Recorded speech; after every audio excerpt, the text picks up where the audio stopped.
Intrauterine contraceptive devices, okay, copper Ts or loops, ఇలా చాలా పేర్లతో మనం పిలుస్తాము.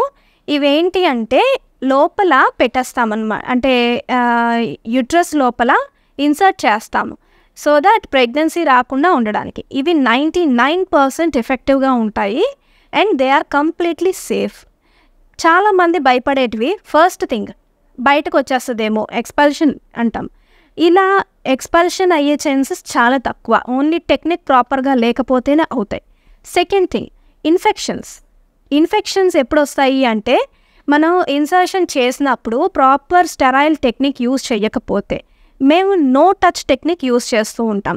సో అటువంటప్పుడు ఇన్ఫెక్షన్స్ అయ్యే అవకాశాలు చాలా చాలా రేర్గా ఉంటాయి. అండ్ థర్డ్ ప్రాబ్లం వచ్చేసి పర్ఫరేషన్. మేడం ఇది ఎక్కడైనా గుచ్చుకొని ఎక్కడికైనా వెళ్ళిపోతుందేమో, నో, ఇది కూడా ఇన్సర్షన్ టెక్నిక్ ప్రాపర్గా చేస్తే మీకు ఎట్లాంటి పర్ఫరేషన్స్ పొట్టలో ఇంకెక్కడికి కూడా వెళ్ళవు, అక్కడే ఉంటాయి. తర్వాత ఫోర్త్ థింగ్ ఏంటంటే ఏమైనా చిన్న చిన్న బ్లీడింగ్ ప్రాబ్లమ్స్ మాత్రం వస్తాయండి. అంటే ఎక్కువ అవ్వడం, తక్కువ అవ్వడం, లేదు ఇర్రెగ్యులర్గా అప్పుడప్పుడు కనిపించడం, ఇట్లాంటివి అవుతూ ఉంటాయి. అండ్ క్రాంప్స్ కూడా, కొంచెం అబ్డామినల్ పెయిన్ కొంచెం ఒక్కొక్కసారి రావచ్చు. ఇవి ఫస్ట్ 3 to 6 months మాత్రమే ఉంటుంది, ఆ తర్వాత తగ్గిపోతాయి. అండ్ దీని వలన క్యాన్సర్స్ అనేవి రావు.